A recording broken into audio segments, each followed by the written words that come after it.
Hi everyone, welcome to scientific research official channel. World health organisation के 2024 के data के अनुसार 30 से 79 साल के इंसानों की 33% आबादी यानी 140 करोड़ लोग हाई ब्लड प्रेशर के शिकार हैं। WHO के इस रिसर्च के अनुसार हाई ब्लड प्रेशर दुनिया भर में होने वाली मौतों की एक बड़ी वजह है। बीपी सीरीज पार्ट 1 के इस वीडियो में आपको कई साइंटिस्ट की रिसर्चेस और सबूत के साथ बीपी को बढ़ाने वाले टॉप 15 में से 6 कारणों के बारे में बताऊंगा, वह भी सिंपल लैंग्वेज में। तो आइए शुरू करते हैं। हेल्थ लाइन की रिसर्च कहती है कि डायबिटीज, किडनी प्रॉब्लम, हार्ट की इरेगुलरिटी वगैरह यह सब बीपी को बढ़ा देते हैं। मतलब अगर बॉडी में पहले से कोई बड़ी या पुरानी गड़बड़ है तो आपका ब्लड प्रेशर भी आपसे बगावत करने लगेगा। पबमेड में मौजूद साइंटिस्ट की रिसर्च स्टडी बताती है कि 65 से 78% हाई बीपी के केसेस ओवरवेट और मोटापे के कारण होते हैं।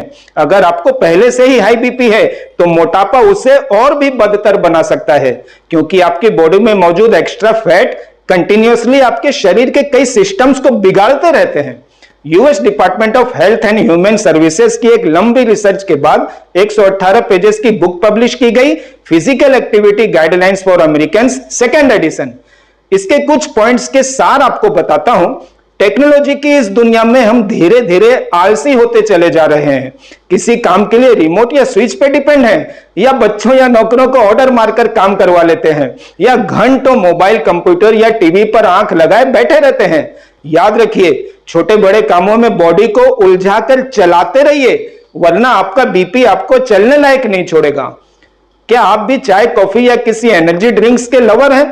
तो यह पॉइंट आपके लिए है। 2017 की कई स्टडीज की रिव्यू और पबमेड में मौजूद साइंटिस्ट की 2021 की एक स्टडी के अकॉर्डिंग सबके लिए नहीं, कुछ हाई ब्लड प्रेशर के मरीजों के लिए 3 से 4 कप कॉफी पीना पर डे सेफ हो सकता है, मगर उससे ज्यादा पीना ब्रेन और हार्ट दोनों के लिए खतरा हो सकता है।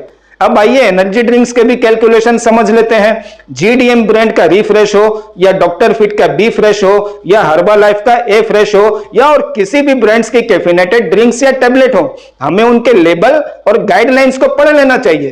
प्रोडक्ट कोई भी हो, कंपनी उसे बनाते हुए साइंटिफिक रिसर्चेस और हेल्थ के अकॉर्डिंग गाइडलाइंस को फॉलो करती है। जीडीएम की रिफ्रेश में भी गाइडलाइंस लिखी हैं।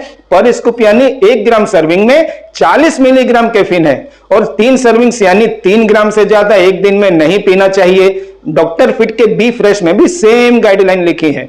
हर्बालाइफ के फ्रेश में भी सेम गाइडलाइंस लिखी हैं। पर स्कूप यानी 1 ग्राम सर्विंग में 40 मिलीग्राम कैफीन है, और 3 सर्विंग्स यानी 3 ग्राम से ज्यादा एक दिन में नहीं पीना चाहिए।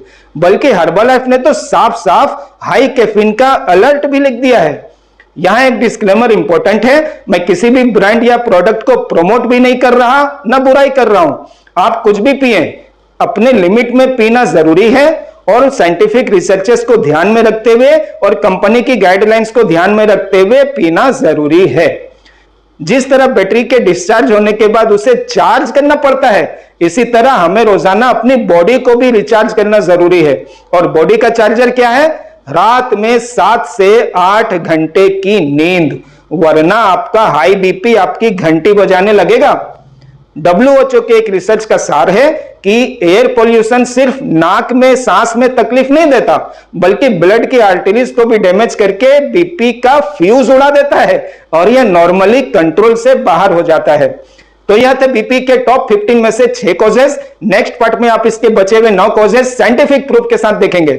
फिर उसके बाद बीपी सीरीज में आगे बीपी से होने वाले इफेक्ट्स, फिर उसके बाद हम देखेंगे बीपी को मैनेज करने के स्मार्ट तरीके, वह भी साइंटिफिक प्रूफ के साथ। चैनल को सब्सक्राइब करें और बेल आइकन दबा दें। आप किसी टॉपिक पर रिसर्च बेस्ड नॉलेज हासिल करना चाहें तो कॉमेंट बॉक्स में रिप्लाई करें। पानी दवा भी, पानी जहर भी देखने के लिए यहां क्लिक करें। धन्यवाद।